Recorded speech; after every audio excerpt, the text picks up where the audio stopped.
नमस्कार दोस्तों, स्वागत है आप सभी का। आज की तारीख है 20 जुलाई 2026 और चलिए जानते हैं देश भर की सभी ताजा बड़ी और महत्वपूर्ण खबरों को। लेकिन उससे पहले अगर आपने अभी तक वीडियो को लाइक नहीं किया है तो वीडियो को लाइक जरूर कर दीजिए। और उससे पहले आपसे अनुरोध है कि अगर आपने हमारे चैनल को अभी तक सब्सक्राइब नहीं किया है तो प्लीज चैनल को जरूर सब्सक्राइब करें। तो चलिए शुरू करते हैं आज की बड़ी खबरों को।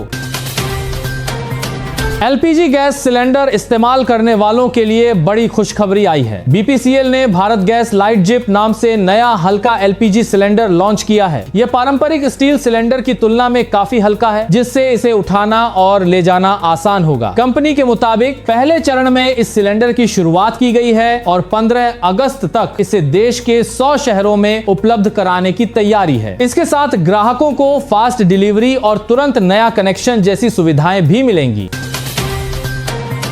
आज से संसद का मानसून सत्र शुरू हो गया है। यह सत्र 20 जुलाई से 13 अगस्त तक चलेगा। सरकार इस दौरान कई अहम विधेयक और जरूरी कामकाज निपटाने की तैयारी में है। वहीं विपक्ष नीट परीक्षा विवाद, अयोध्या राम मंदिर चढ़ावा चोरी मामला, महंगाई, बेरोजगारी, किसानों के मुद्दे और कानून व्यवस्था जैसे विषयों पर सरकार को घेरने की रणनीति बना चुका है। इन मुद्दों को लेकर दोनों सदनों में तीखी बहस और हंगामे की संभावना है। इसीलिए इस बार का मानसून सत्र काफी अहम माना जा रहा है।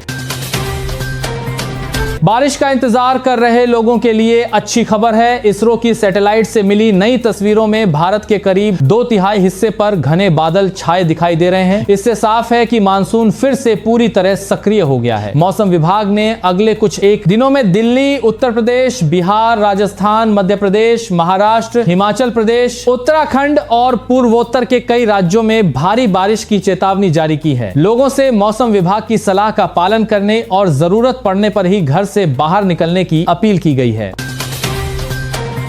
अमरनाथ और वैष्णो देवी जाने वाले श्रद्धालुओं के लिए बड़ा अपडेट सामने आया है। मौसम विभाग की भारी बारिश की चेतावनी के चलते अमरनाथ यात्रा फिलहाल पहलगाम और बालटाल दोनों मार्गों से अस्थायी रूप से रोक दी गई है। श्रद्धालुओं को अगले आदेश तक बेस कैंप और आसपास के लंगरों में ही रुकने की सलाह दी गई है। वहीं वैष्णो देवी यात्रा को लेकर भी प्रशासन ने मौसम की स्थिति को देखते हुए जरूरी एहतियात बरतने की अपील की। मौसम सामान्य होने और रास्ते सुरक्षित होने के बाद ही आगे की व्यवस्था तय की जाएगी। अब तक 3,76,000 से ज्यादा श्रद्धालु बाबा बर्फानी के दर्शन कर चुके हैं।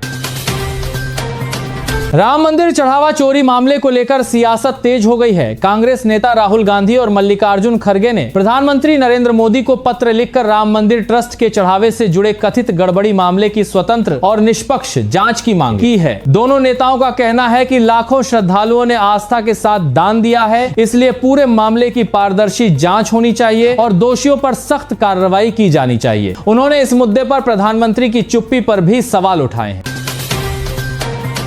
भारतीय रेलवे की पहली हाइड्रोजन ट्रेन का नियमित संचालन शुरू हो गया है। यह ट्रेन हरियाणा के जींद और सोनीपत के बीच रोजाना यात्रियों को लेकर चल रही है। ट्रेन सुबह 7:40 पर जींद से रवाना होती है और करीब 89 किलोमीटर का सफर तय करती है। हाइड्रोजन फ्यूल सेल से चलने वाली इस ट्रेन से धुआं नहीं निकलता, बल्कि मुख्य रूप से जलवाष्प निकलती है। यह भारतीय रेलवे के ग्रीन ट्रांसपोर्ट मिशन की बड़ी उपलब्धि मानी जा रही है।